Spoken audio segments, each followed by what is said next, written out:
cavalos pela braveza. Há um rio cuja corrente alegra a cidade de Deus, o santuário das moradas do Altíssimo. Deus está no meio dela e não será abalada. Deus a ajudará ao romper da manhã. As nações se engrandeceram e os reinos se moveram. E ele levantou a sua voz e a terra se derreteu. O Senhor dos exércitos está conosco. O Deus de Jacó é o nosso refúgio. Vinde e contemplai as obras do Senhor. Que desolação tem feito na terra. Ele faz cessar a guerra até o fim. Quebra o arco e corta a lança, queima os carros fogos. Dê um pouco de ênfase a esse de número 10. Ele vai dizer assim: aquietai-vos e sabeis. Parte A do versículo. Aquietai-vos e sabeis que eu sou Deus. Por fim, ele vai soltar uma palavra de garantia. Serei exaltado entre as nações, serei exaltado sobre a terra. O Senhor dos exércitos está conosco, o Deus de Jacó é o nosso refúgio. Queridos irmãos, amados ouvintes da palavra de Deus, quero, mediante esse salmo muito conhecido dos leitores da palavra de Deus, trazer uma palavra para o seu coração. Dentro de um contexto histórico, o salmo de número 46 é um salmo de autoria desconhecida. A teologia um pouco remota dava esse salmo ao salmista e rei Davi. Dizia que ele teria escrevido esse salmo enquanto ele se reunia em caverna e ajuntava alguns exércitos de homens desertores para poder combater com Saul. E ele, para alegrar e dar confiança a esses homens, ele teria feito esse salmo. Na verdade, esse salmo é uma oração intercessória. É alguém orando por alguém, alguém levando alguém a confiar em Deus. É o que eu quero te fazer nesta noite. Eu quero levar você a confiar naquilo que Deus falou que vai fazer na sua vida. Em primeiro lugar, Deus não é homem para mentir, e nem filho do homem para se arrepender. Se Ele falou o que vai fazer, veja bem, passa o céu e passa a terra, mas a palavra dele não passa. Quem falou foi homem ou foi Deus? Se Ele falou o que vai fazer, Ele vai fazer. Então o que eu quero fazer é te levar a confiar na palavra dele. Então vejamos bem. A teologia mais moderna, a ordiana, ela vai dizer o contrário. Ela vai dizer que esse salmo era do rei Ezequias, que lá pelas beiras do ano 722 a.C., quando o rei da Síria, Senaqueribe, estava tentando de alguma maneira conquistar Judá e mandou uma carta afrontando o Deus de Judá, Ezequias teria feito esse salmo e mandado os filhos de Coré passar pela rua da cidade cantando esse salmo para levar o povo a confiar em Deus. Mas se foi um ou se foi outro, a situação era a mesma. A situação do povo era de desconfiança, de abatimento. Era uma situação que não estava acreditando naquilo que Deus poderia fazer, principalmente por causa do tamanho do inimigo. Qual é o tamanho do seu inimigo? Qual é o tamanho do seu problema? Nós vivemos uma vida de cristão, carregamos Bíblias debaixo do braço, para cima e para baixo, e quando nos deparamos com qualquer problema, a perna treme. Mas eu quero nesta noite te lembrar de um Deus que criou os céus e a terra e sustenta tudo na palma da sua mão. E se esse Deus não é capaz de te livrar, ou de te tirar do cativeiro, ou de abrir o mar, ou de te atravessar para o outro lado, ninguém pode fazer mais.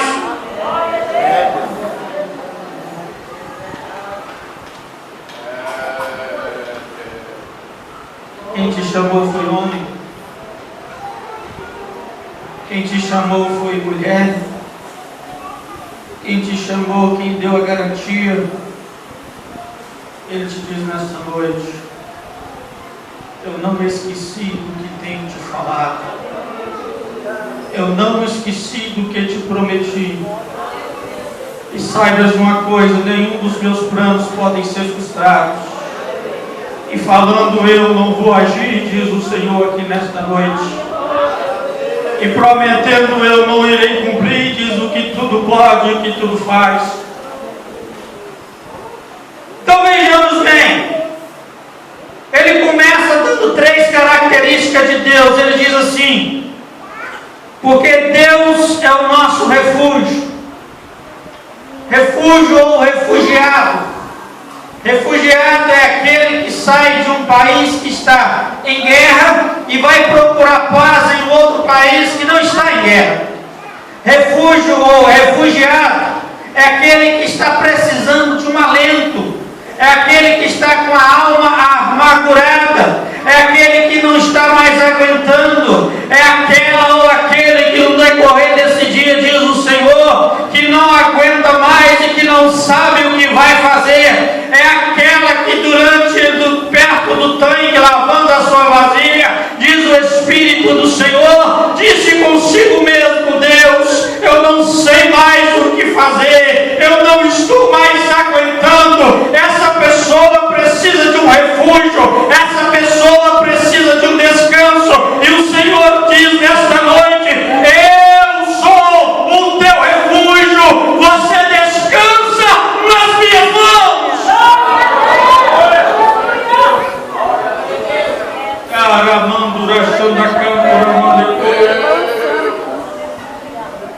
O mundo aí fora procura refúgio, uma droga, uma bebida,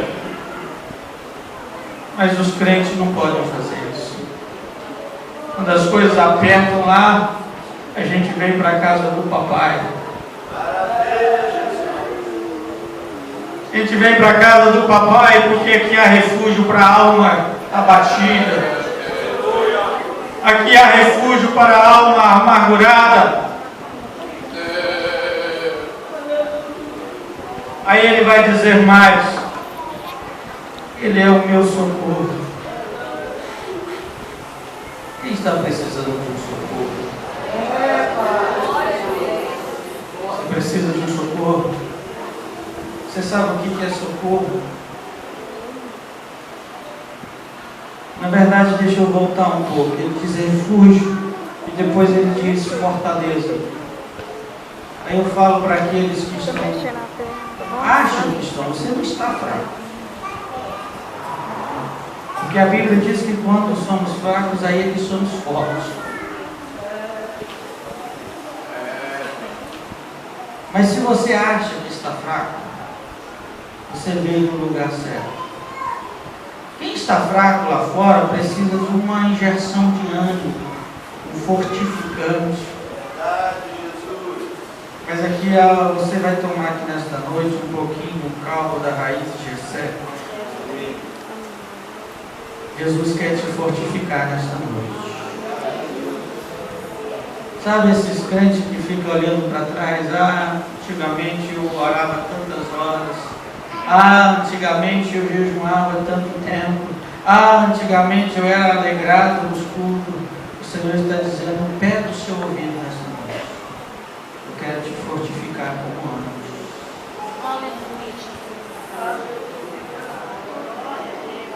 Eu quero te usar como antes. Eu quero te tomar com poder e glória como antes. Quero falar na sua boca como antes.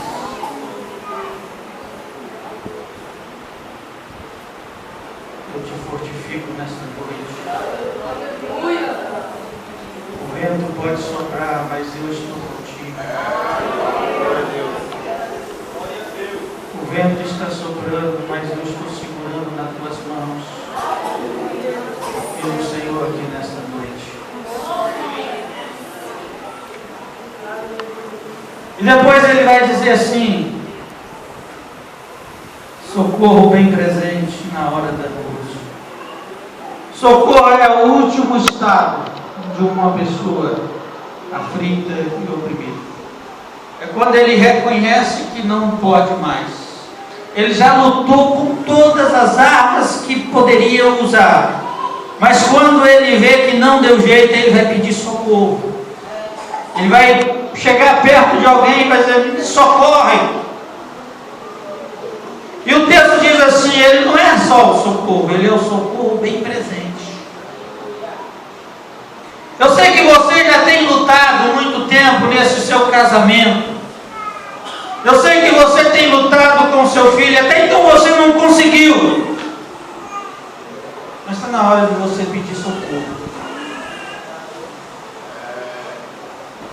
Está na hora de você dizer que não consegue e pedir socorro para alguém. Está na hora de você reconhecer que foi incapaz e pedir auxílio a alguém.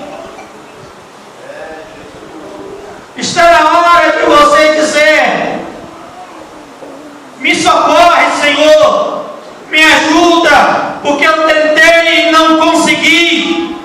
E Ele não falha, Ele não te deixa na mão, porque Ele é o socorro bem presente na hora da angústia. Bem presente na hora da angústia. Alguém pode falhar, porta pode bater na sua cara, mas Ele não falha. Os braços dele estão todavia estendidos à tua direção. Ele é bem presente na hora da angústia.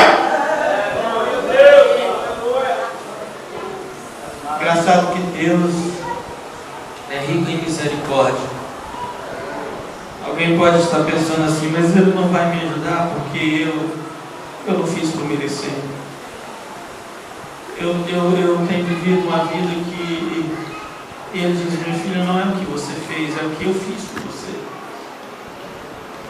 Eu sei que você não tem andado, mas eu te amo porque eu sou seu pai. E o que eu fiz por você foi entregar o meu filho por amor à tua vida. Pode vir, porque os meus braços estão abertos para você, diz o Senhor nesta noite. Mas eu não sou digno. Ele vai dizer: não é questão de você ser digno, eu te dignifico nesta noite. Alguém pode dizer: mas eu estou com as vestes sujas. Ele diz: não, eu te limpo nesta noite. Mas eu não vou te perder, diz o Senhor dos Exércitos aqui nesse lugar. Eu te comprei com sangue muito caro. Eu não vou te perder.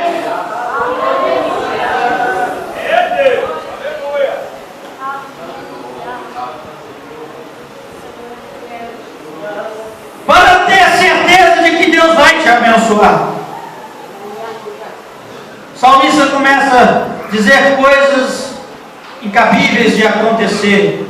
Ele vai dizer assim: olha, ainda que as águas rugem e se perturbem, e ainda que os montes se abalem pela sua braveza, ainda que nas suas bravezas os montes se transportem, saiam daqui e vai lá para o meio do mar. Ainda que alguém pode dizer: isso pode acontecer, só Deus pode fazer isso. Mas isso Ele está te dando uma garantia do que Ele vai fazer na sua vida. Ele vai dizer assim: olha, ainda que isso aconteça, ainda que isso aconteça, há um rio cujas correntes alegram a cidade de Deus. O Espírito Santo está dentro da sua vida. Rio fala da presença do Espírito. Eu não sei qual é o seu grau de intimidade com o Espírito. Alguns podem entrar e ficar com águas na canela, nos artelhos, nos joelhos, mas certo é que o certo é navegar nesse rio, no oceano do Espírito. E ele diz: se tiver rio, se tiver lugar para o Espírito trabalhar, pode qualquer coisa acontecer, mas o que eu prometi eu vou cumprir nesta noite. Depois ele vai dizer ainda: olha, as nações se embravecem, os montes. Ele começa a dizer as palavras usando a primeira pessoa, a terceira pessoa do singular. Ele diz assim, olha, ele levanta a sua voz, ele vai dizer assim, olha, ele corta o arco, ele quebra a lança, ele queima o carro no fogo. E quando chega no 10, ele muda o verbo. Ele vai usar agora, ele sai da terceira e volta para a primeira. Ele diz assim, aquietai-vos e sabeis que eu sou Deus. Ele já não diz ele diz eu. Mas por que ele diz isso? Porque quando nós começamos a orar para pessoas, outras pessoas, oração intercessória é a oração que Deus mais ouve. Então nós vamos sendo tomados pelo Espírito Santo. Logo já não é mais a boca do pregador ou do orador. Logo já é a boca de Deus falando.